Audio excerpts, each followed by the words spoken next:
Welcome to the Enterprise Excellence Podcast, where our purpose is to help create a better future. Learn from our world's experts how to improve your organisation sustainably. Learn how to achieve and sustain an excellence journey for yourself, others, and the planet. I'm your host, Brad Jennings, coming to you from Brisbane, Australia. Welcome to episode 9 of the Enterprise Excellence Podcast. I'm honoured to have with me the Executive Director of the Shingo Institute and an expert in developing organisational cultures of excellence, Mr. Ken Snyder. You would have heard of the Shingo Prize and Shingo Model being mentioned by past guests. It is one of the most prestigious awards an organisation can win, recognising a culture of excellence. Authors can also be recognised for their contribution in this area through a Shingo Prize. Ken has dedicated his career to researching best practices, supporting organisations on an excellence journey, and recognising them through the Shingo Prize as they advance in their work to create a better future. Let's get into the episode. So I'm really pleased to have the CEO of the Shingo Institute with me today, Ken Snyder, who's had an amazing career in enterprise excellence and is involved with the organisation that epitomises enterprise excellence and everything that there is to do with it. So Ken, really appreciate your time today. Okay, thank you for having me. I appreciate the opportunity to tell a little bit about myself and about the Shingo Institute. Great. Ken, can we start with what got you into this journey initially in your career where you've got involved in enterprise excellence and everything there is to do with it and then ended up in this amazing organisation like the Shingo Institute? So I had the opportunity when I was a college student to go to Japan. It was as in the role of a Christian missionary, but at the same time, I knew I was interested in business. And I took the opportunity while there to learn what I could about Japanese business. And when I came back from Japan, I decided to pursue a business interest. And particularly because I was interested in Japanese business, I started studying Japanese business practices. And the most influential book that I read at the time was this book right here. It's a book by a professor at, let's see if it shows up. There we go. A professor at Harvard Business School.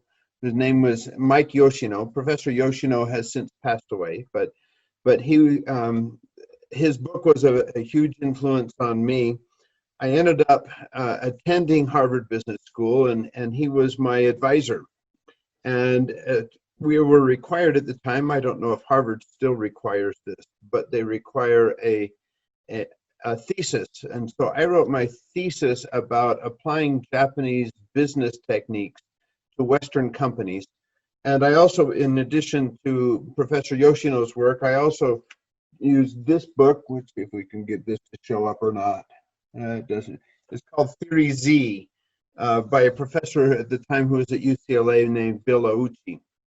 And between Yoshino sensei and Ouchi sensei, I had the opportunity to learn a lot about the thinking behind applying some of the techniques and practices of Japanese business to Western companies. After business school, I took a job with a Japanese company and went and lived in Japan again and worked there for a few years and then continued with that company for another decade or so. So I got really immersed in the Kaizen culture, the improvement culture that permeates many Japanese companies. So that was where I got started, and that goes back over 40 years ago because I'm that old.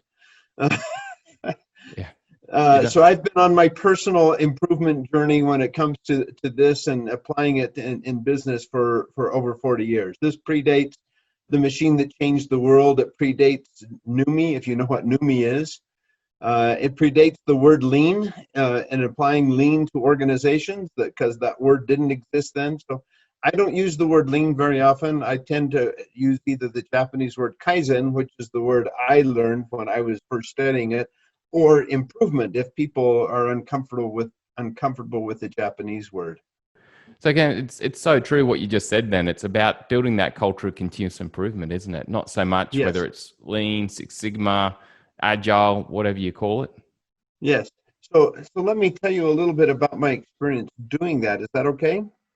Yeah, definitely, Ken. Please do. So the Japanese company hired me to help them start up their very first foreign investment. They put a plant in the United States And they hired me, and I spent a few years in Japan and then worked for them in the States, helping them build their very first operation in the States. It was kind of fun to have a greenfield operation and be able to start from scratch and train people from scratch. At the time, the thinking around Kaizen was not that well developed, either in Japan or in the United States. And so we got to experiment with things. We were fairly good at implementing statistical process controls, which is really what to us, and we had quality QC circles and that. This is back in the 1980s, and so we started with tools, and at the time we pretty much ended with tools. And I found that the culture in U.S. organizations is inherently different than the culture that exists in Japanese organizations. I'll tell a funny story that might be fun for people. You know, everybody's interested in improvement, especially if you give them the opportunity to be. They like to be engaged, but the level of engagement in a Japanese company and an American company is completely different. That doesn't mean the principles are different, but just the way people engage is different. So if we had a particular problem we're trying to address, when I was running one of the production lines in Japan, we'd have a QC circle meeting, we'd discuss the problem, and then say, does anybody have any ideas on how to address this? And it was always everybody looking down at the table, nobody saying anything. Well, totally quiet. Totally quiet. And what I learned is Japanese don't say anything until they finally have an answer. And they don't necessarily freely brainstorm like maybe Westerners do. And they want to think it out. And so as soon as they say something, I mean, which takes a long, long time to extract anything from them, it's really well thought out. It's really good. It's high quality. So completely different experience. I go back and very much less training. You know, I've got these brand new people who don't have the training that the people in Japan had. We have a problem and we get a QC circle meeting together and we talk about it. And everybody has 12 ideas. I have an idea. I have an idea. None of them are very good. They're not well thought out. They don't care what other people may think about the ideas either. They're just willing to throw anything out there for the sake. Now, getting them to think a little bit more deeply and in the right way and come up with a better idea than maybe just whatever first comes to mind was the challenge with Americans, whereas in Japan, it was getting them to speak, because most of their ideas were really good, but they wanted to make them perfect before they ever suggested. So a little, you know, the culture is different, but the objective is the same and the principles are the same. And that's what I learned over time. I had the opportunity to start up another company after I left the Japanese company because they went through a buyout and I didn't mesh well with the new owners. And so I took an opportunity to do another startup, and so it was another greenfield operation. And that time it was really fun. Everything went very well. We took over a project that had been produced by somebody else and quickly improved the quality. We developed a mostly one-piece flow line. Eventually turned it into a true one-piece flow line, but at first there was one process we didn't conquer. We had to batch it there, but everything else was one-piece flow. And it was just an amazing experience. And so I had 30 years in industry, all manufacturing, before I left industry and joined the university and started to get involved with the Shingo Institute. And I've been the executive director of the Shingo Institute for the last 5 years. I've been involved on the Shingo board now for 12 years. I've been a Shingo examiner for 11 years and enjoy a lot of things related to working with the Shingo Institute. Ken, I want to explore the Shingo Institute further in a few moments. Do you mind if I backtrack just a moment to where you were talking about the difference between Japanese and working with American, or maybe I could nearly say Western, because obviously that challenge in Australia just the same. We love putting our ideas out there, which is great. What did you find as the secret to harnessing those ideas and making them better in that quality circle?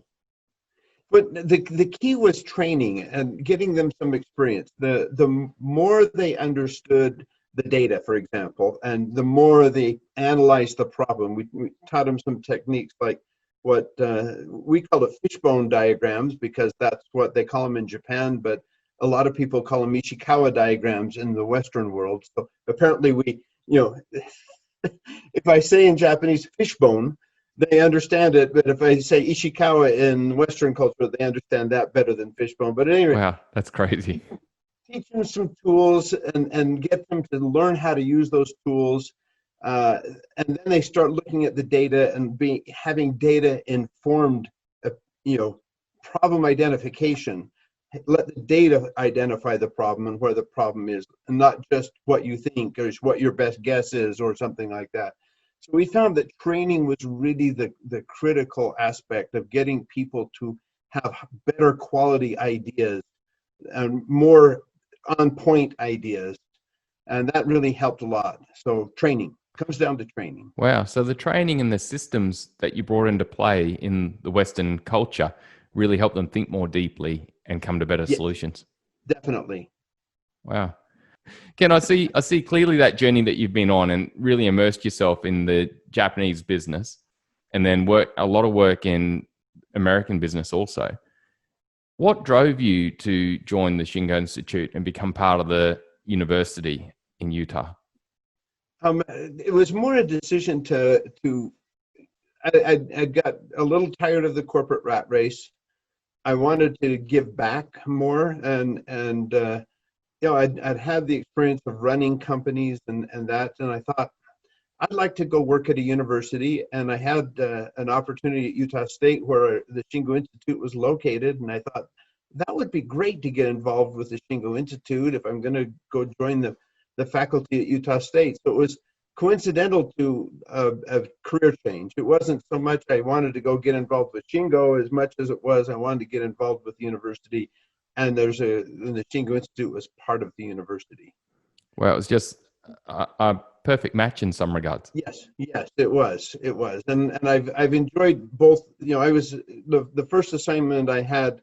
I served for 7 years as one of the associate deans in the business school, and I had oversight responsibility over all of the programs, which included the Shingo Institute. So I joined the board, and then later became the chairman of the board. And so I was very deeply involved with Shingo, even though I wasn't full-time in that. I was working on a lot of things with the school. I was in charge of the MBA program for a while. We built a new building that I was responsible for during that time as well. So I did a lot of good things for the school, but after I got the building built and I'd already shifted a lot of the responsibilities I had in the dean's office over to other people, we had an opening come up in the Shingo Institute, and I said to the dean, "Can I go do that, please?" Yeah, I bet you had it on your wish list already. Well, it was kind of on my wish list already, and so yeah, you're exactly right. And he said yes. I'm grateful for that. So we've had a lot of fun the last 5 years. With continuous improvement journeys that you've been involved in throughout your career prior to getting to the Shingo Institute and the Utah State University, how easy was it for them to succeed? Or how many of them did you actually see succeed and sustain versus have challenges and diminish? Whoa, it's a lot easier to do it when you do it from scratch. Greenfield. That's why I emphasize the greenfield.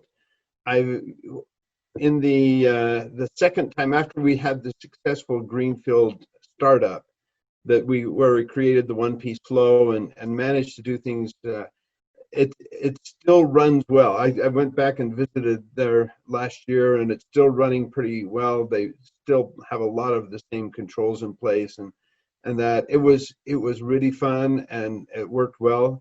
The culture is still, it was easier to build the culture when there wasn't something you had to overcome. You could just start and build it that way to begin with.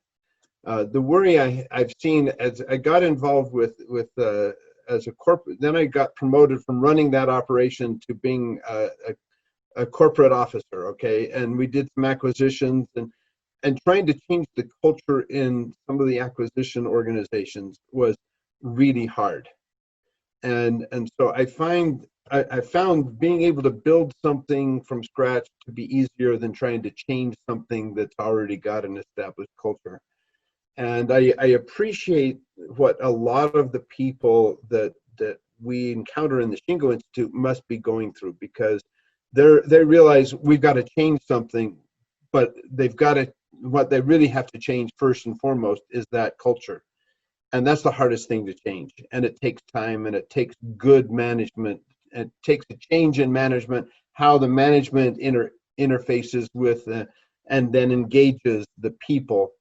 This translates over into the history of the Shingo Institute a bit, but we found that the only way to sustain an improvement effort is by having the right kind of culture. If you can do a lot of improvement, but you're not going to be able to make it sustainable unless you've got the right kind of culture. And we'll talk about that in a minute, I think. But again, on that, like starting down that path, because you said that the Shingo Institute has been through a similar journey like that.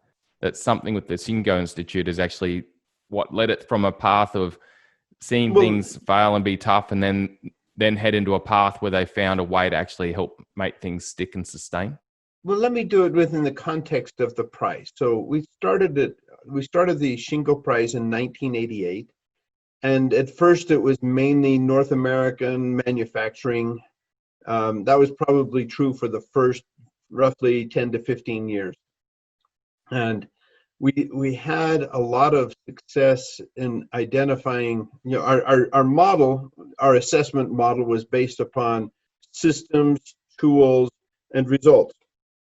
If you had good lean systems and you had good lean tools and you got good results from it, you could get a Shingo Prize.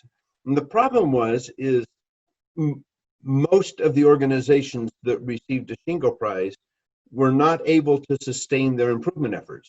You'd like to think in continuous improvement that people are going to be good and then keep getting better even if they receive a Shingo Prize. But what we found is that too many of them, or more than half, would kind of peak out and then deteriorate as time went on after they received the Shingo Prize. And it got so bad that people would come to us at the Shingo Institute and say, have you seen them? You gave them a Shingo Prize? They're not very good at all. And it was very concerning to us. And so the people who were at the Shingo Institute at the time did a research study and went and visited several of the recipient organizations, both those that had deteriorated and those who had kept getting better and better and better, even after receiving the Shingo Prize. And the big difference, and I'll do a simple explanation and then a little bit of lessons learned, if that's okay. That'll be great. Thanks, Ken. The big difference was in the case where they were not able to maintain or sustain that improvement effort. The biggest reason was because it had been done to the people. It was in management was doing all the improvements, or engineering was doing all the improvements, but the people were not engaged. And so they were doing lean to the people. They weren't doing lean with the people. And what we saw with those who were able to sustain their improvement efforts over time and kept getting better and better, they had figured out how to engage the people. It was everybody working together on improvement. It wasn't just management. It wasn't just engineering. It was everybody was involved, and they had changed the culture. And we often use this explanation because this is what we publish, and what we really found was we came away with three key insights that we found from this research of looking at the ones who didn't sustain, and especially looking at the ones who did sustain, who were able to sustain that improvement over time. And we often refer to them as benchmark companies, the ones we go and study. And as we study them, then we'll go back to the rest of the world and say, here's what we've learned from these companies that keep getting better and better. The first thing we learned is in talking to them, they didn't talk about KPIs anymore. They didn't talk about those results anymore. They talked about behaviors.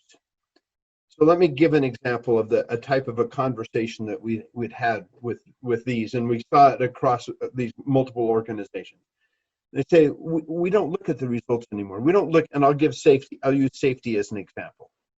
we don't look at the number of recordables, and that's the term we use in the US, but you have to record all the injuries and all the lost time that happens because of injuries. Okay, so we loosely use the term recordables because you have to record them and report them to OSHA in the US. So we don't look at recordables. We look at, have we identified anything that might be unsafe? Have we logged all the near misses? Have we taken, and this is what we measure, the key thing we measure is, have we tried to error proof it so that safety issue can't ever happen? And we know if we're doing those things, we're not going to have any injuries on the job. We're not going to be losing anybody because they got injured on the job. So it's a different mindset. They're looking at those predictive behaviors that prevent any kind of issue. And they say the same thing about quality. They say the same thing about machine breakdowns and maintenance. We are doing all these behaviors to prevent breakdowns. We're doing these behaviors to prevent quality problems. And so what we put that into what we call our first insight, which is ideal results require ideal behaviors. And again, if you happen to have a good safety record, but you don't have ideal behaviors, that's just luck. Yeah, it's not going to sustain. I mean?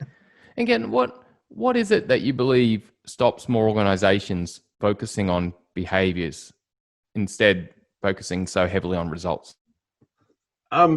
Because they don't think about the cause of the result, they think about the result. And really, if you want to understand the cause of results, you have to think about the behaviors.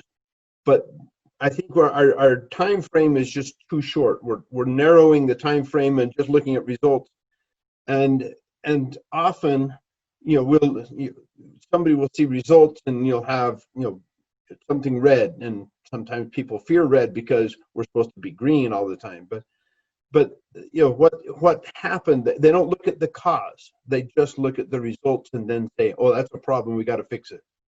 No, what you need to do is you've got a problem that was caused long before that because of this behavior, and you got to change that behavior, and you've got to change that process or whatever it may be. Yeah, it sounds to me you're describing you need to focus on those leading behaviors, the root causes that actually lead to that result that you want to get or don't get.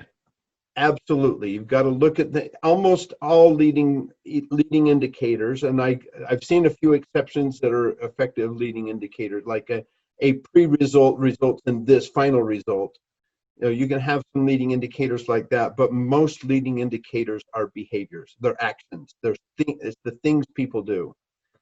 So that was kind of the first insight. There's two more insights. Let me kind of share those with you, and maybe that will also generate some additional discussion. The second insight that we had was purpose and systems drive behaviors. And let me explain what we mean by that.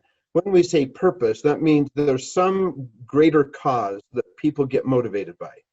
And that motivates them to do the right thing. It helps them to understand what that right thing is. So when we say ideal result, that ideal result goes back to that purpose. Like, so if I'm working for a hospital, I'm there to save lives or help make people better. To me, that's a greater purpose, and I can understand how my behaviors can affect that great cause. And people are motivated by that. They get excited to go to work because of that.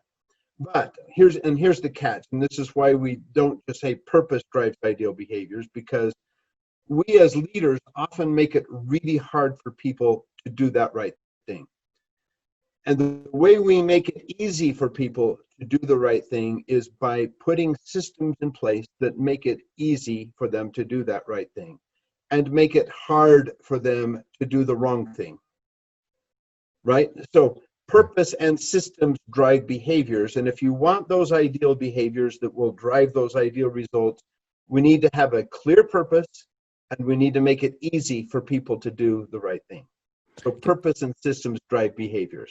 Can excuse my ignorance with this, but are you saying that you've got that purpose, and if you've got that purpose, that motivates and drives and creates energy, that greater cause, or that just cause is being used a lot nowadays too? Yes. But then the systems provide a framework, boundaries, a level of quality and ability for people to really do a great job driving Yes. towards that just cause or purpose. Have I got that right? Yes, you've got it right. And our research has indicated, and this has been substantiated by other research as well, but when you make it hard for people to do the right thing, they'll do the right thing anyway if they buy into the just cause, and they'll do that for a period of time. But unless leadership makes it easy, changes the system and makes it easy for people, people get cynical and they say, well, they talk about that great cause, but they're not serious about making it easy for us to do it. And so they'll just go back and do the easy thing. They'll fall back on the easy thing because management doesn't care.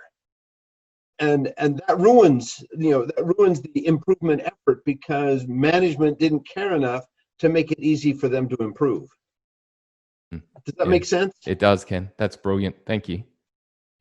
Okay, and the third thing that we found, so this is our third insight, is every time we go and ask one of these benchmark companies, why do you do that? Or why did you do this? Or what led you to get to that improvement and whatever? They could always explain it to us. They could always say, well, we did that because of this. We did it because of this. We started collecting all of those because of explanations, okay?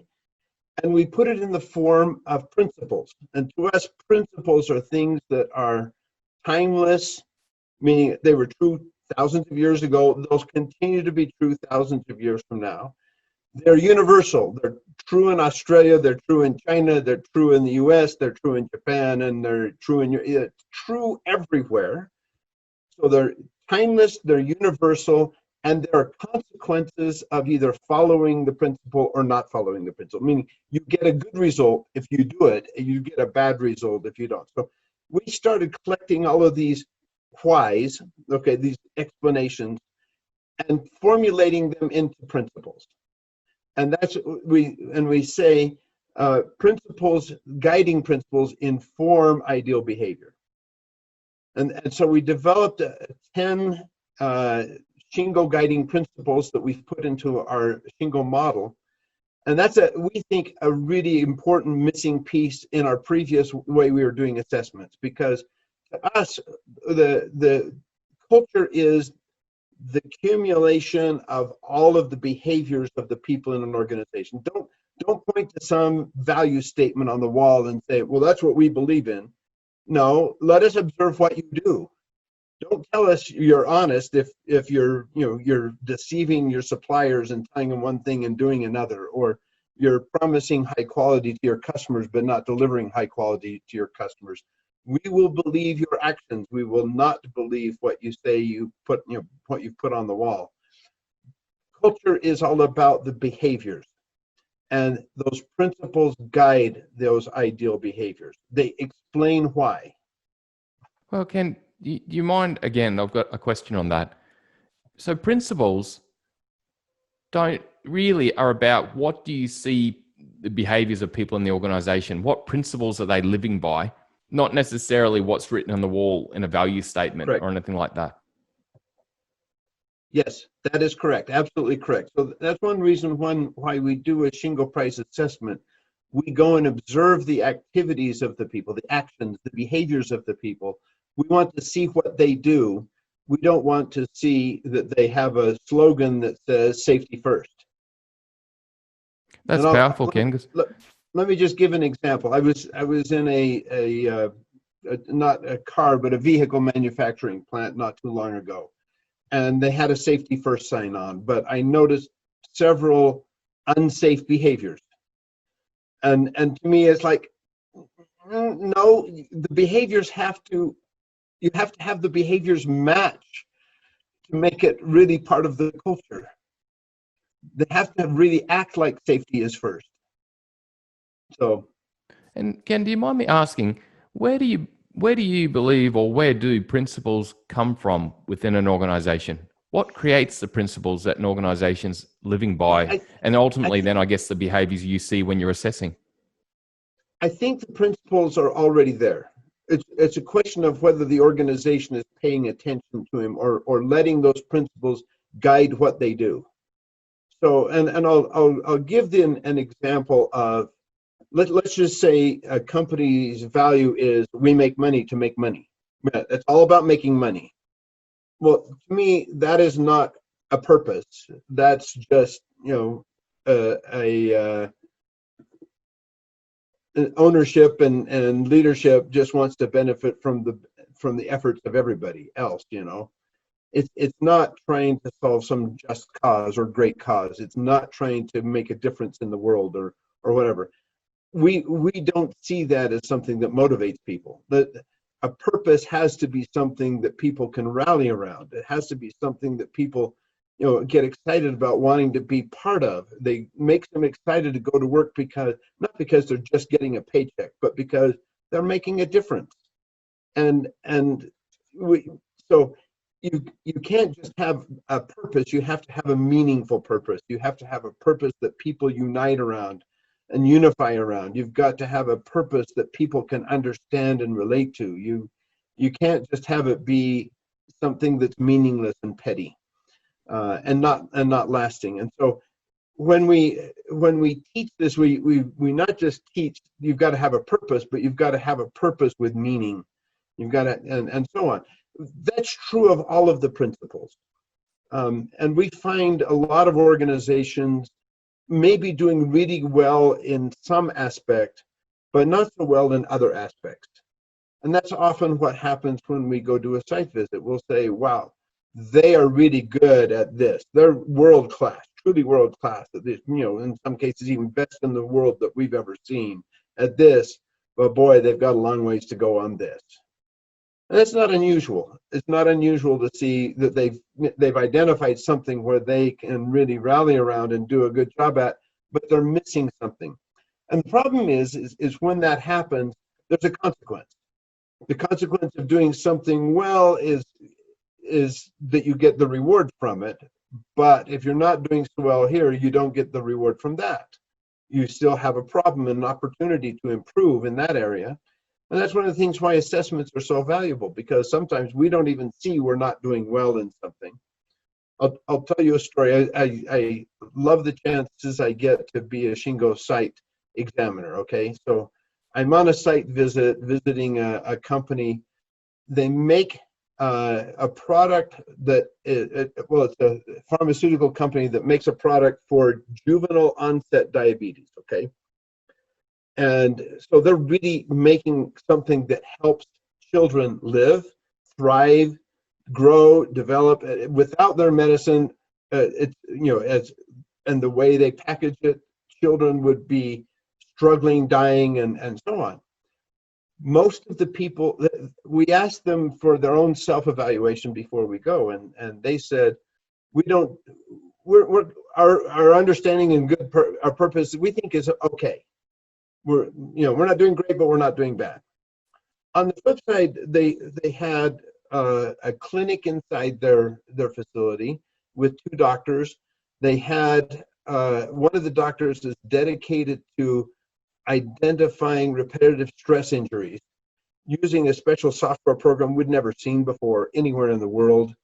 They have a family. They can bring their families in for checkups. It's all part of the health. They're providing great safety program and so on. We've never seen anywhere that took as good a care of their people anywhere in the world. Wow. And yet most of the people who worked there did not know that the product that they made was used for juvenile onset diabetes. And really, when you ask them, what's the purpose here? And they go, oh, wait, they couldn't even explain to us that we make a huge difference in the lives of these kids. Wow. So they're very strong in one principle. Very strong in one principle, world class in one principle, and just missing the whole opportunity to engage the people around the idea of we're helping these children live and thrive. And so, one of the recommendations we made to them is bring some of the patients who benefit from your message in to meet your people. Put the posters up on the wall. Celebrate it when they start using your pharmaceutical product to thrive, and let them see how kids can thrive. And they go, oh, we never thought about that. Yeah, that's So amazing. and they do that now, and it's wonderful to see the impact it's had on the people within that organization, because now they have that great cause to rally around. Yeah, So I think I've experienced that. I was lucky enough probably 15 years ago to work with Autoliv down in Melbourne. I wasn't one of mhm. their employees, but I was a contractor in there doing work with them. And everyone I spoke to there knew that their purpose was to save lives, that we We save save lives. lives, no matter Every who auto you leaf spoke to. plant up on the wall.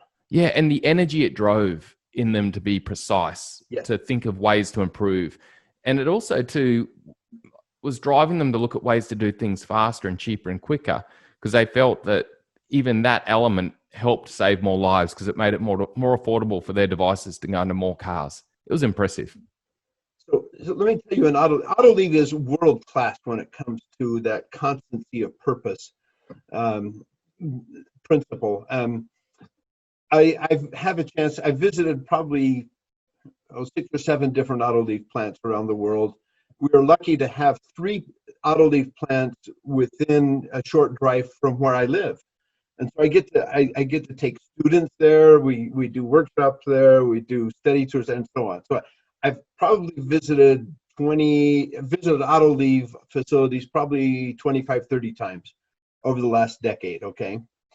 I always take an opportunity to just go randomly ask people, tell me about your latest improvement project.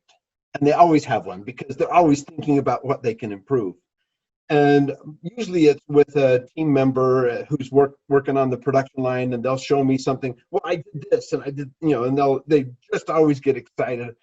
And every time I've asked them, they not only tell me about the improvement process, but they have this discipline within Autoleaf of tying it to, they'll go through what scholars call it. I don't know if you know any of the works of Professor Hibino in Japan, but No, I he don't. calls it purpose expansion. You make an improvement, but that improvement ties to this greater purpose, and ultimately to the great purpose of we save lives in the case of Autoleaf. Okay, so they always, every time I've ever asked that question to any Autoleaf person, they take me through their purpose expansion and tie it back to we save lives.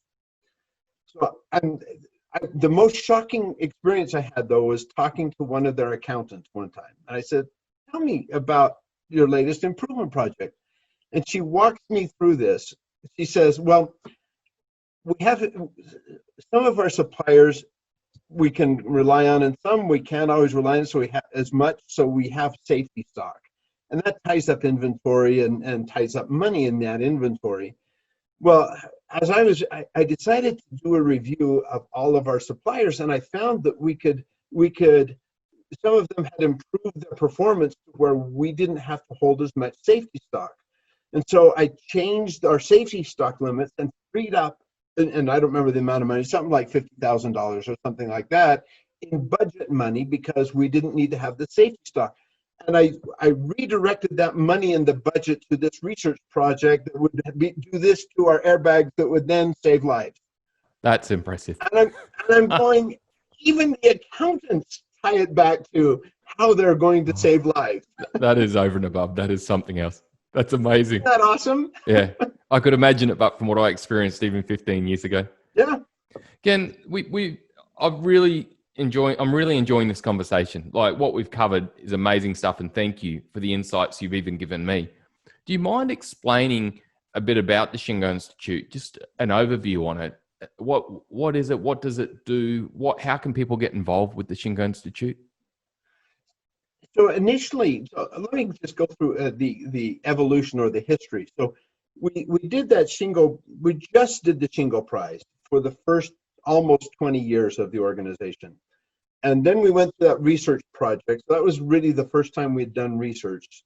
And we've continued our research element in everything we've done since then. But early 2000s, we started doing research into why some companies kept getting better and why some Shingo Prize recipient organizations failed miserably, and so on. And when we published that, we also published that research. We also changed the model that we use for assessment. And then people said, this is great. Can you teach us about it? And that was kind of like, So we developed a workshop to introduce the Shingo model to the world. And we called it at the time Shingo 101. We now call it the Discover Excellence Workshop. I don't know if you've had a chance to attend our workshop or not. But I have, Ken. It was amazing.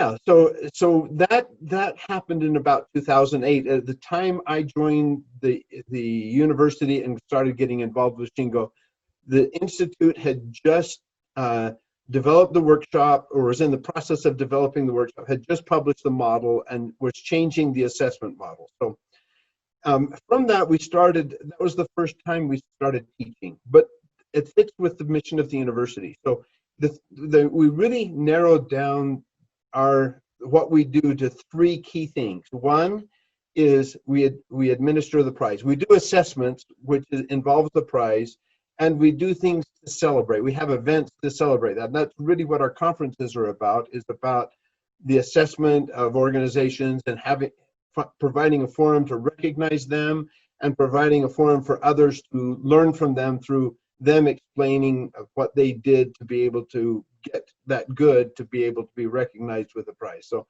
we call that assessments. The second thing we do is we do research. We do research particularly around how to improve the process of improvement. We want to understand how to do things better. Toyota got to where Toyota is because they've been doing it now for 70 years. How can we teach people better so they can do that? What Toyota took 70 years to do, somebody else can do in 10. Yeah, that's impressive. If you understand what I mean. So that's what the research is all about. How can we share what we learn from others so that it makes it easier for people to improve that process of improvement?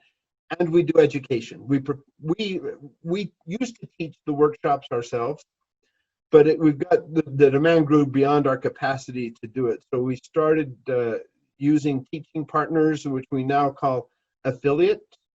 And you're probably familiar with some of the affiliates that work in Australia, but particularly Yes. SA Partners and Yes. Chris Butterworth and that group. They do a great job of teaching the workshops. It helps us because we don't have the capacity to grow to meet the level of demand. And we also, because we're a public university, we are not allowed to do consulting.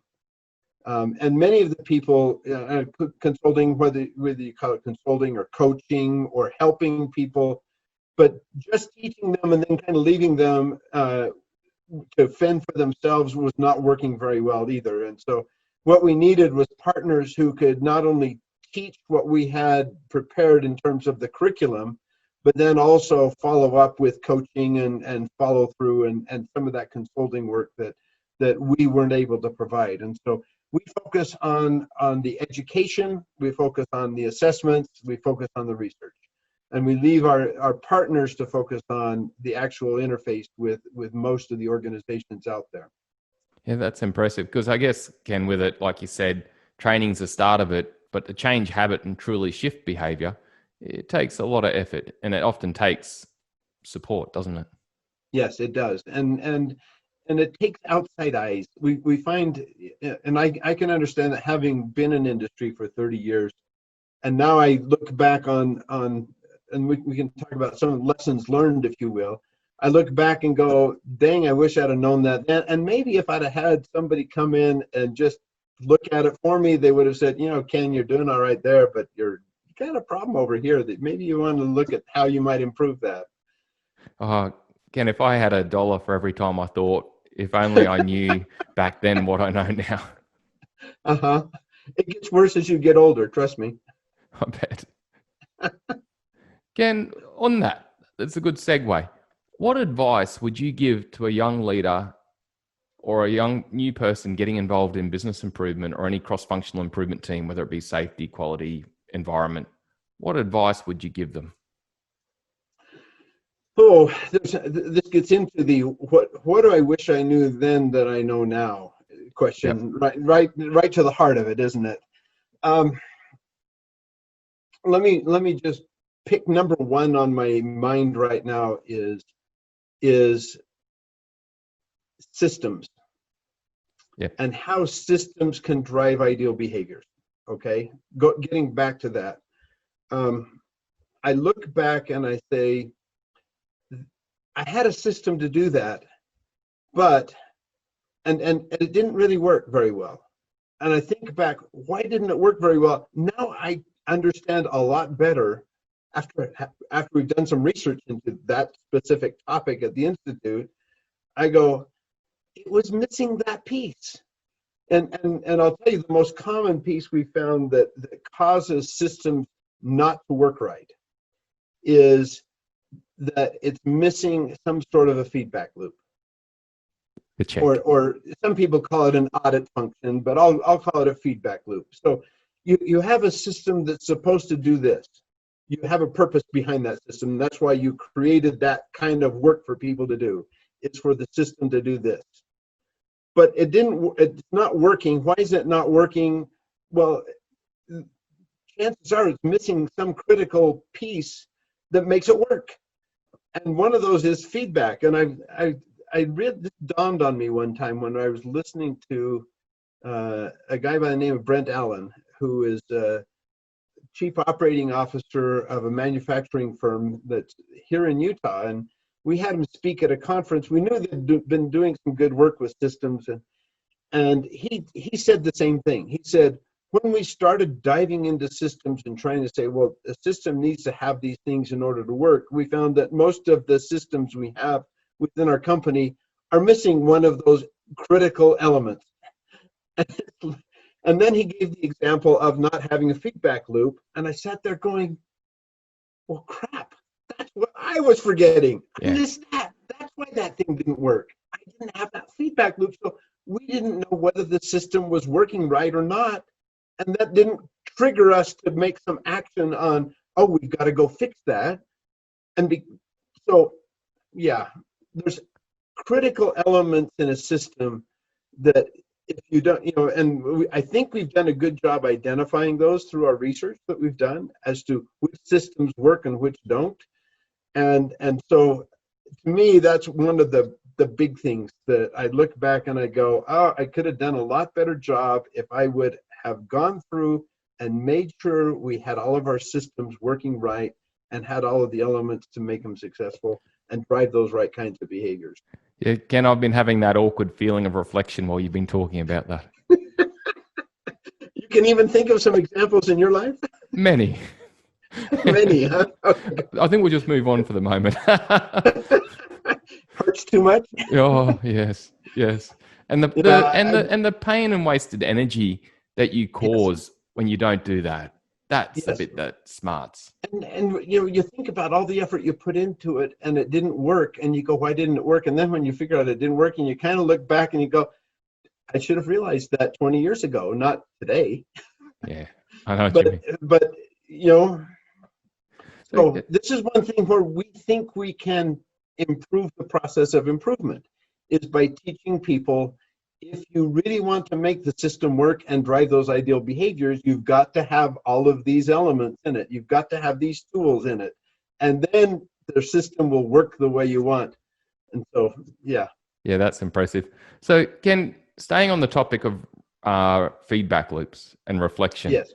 What have you learned in the last few years that you didn't know previously? What's been an insight for you?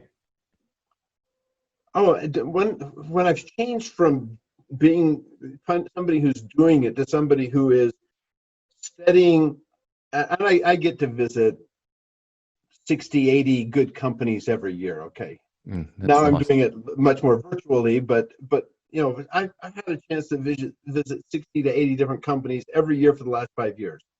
That's hundreds of companies, and they're the best companies in the world. They're ones that are applying for the prize, or I'm going as a site visitor. We're taking a group of people on a study tour and benchmarking them and all that.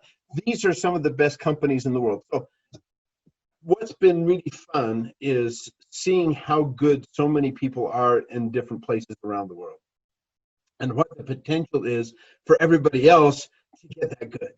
Wow. And to me, that's really the role of the Shingo Institute is let's help everybody get better, because people benefit by being through that engagement, through having a purpose and a meaning to go to work. There's a great Japanese word that I'd like to use because it has a more profound meaning than than any equivalent we have in English. And the word is ikigai. I don't know if you've heard the term or not, but Ikigai. Ikigai. Ikigai. Ikigai. There's actually been some English books written with that title, so you can do a search on Amazon and find it. But it's really, what's the meaning to life? And there's a word that goes with it that is yarigai, which means to doing, particularly doing work.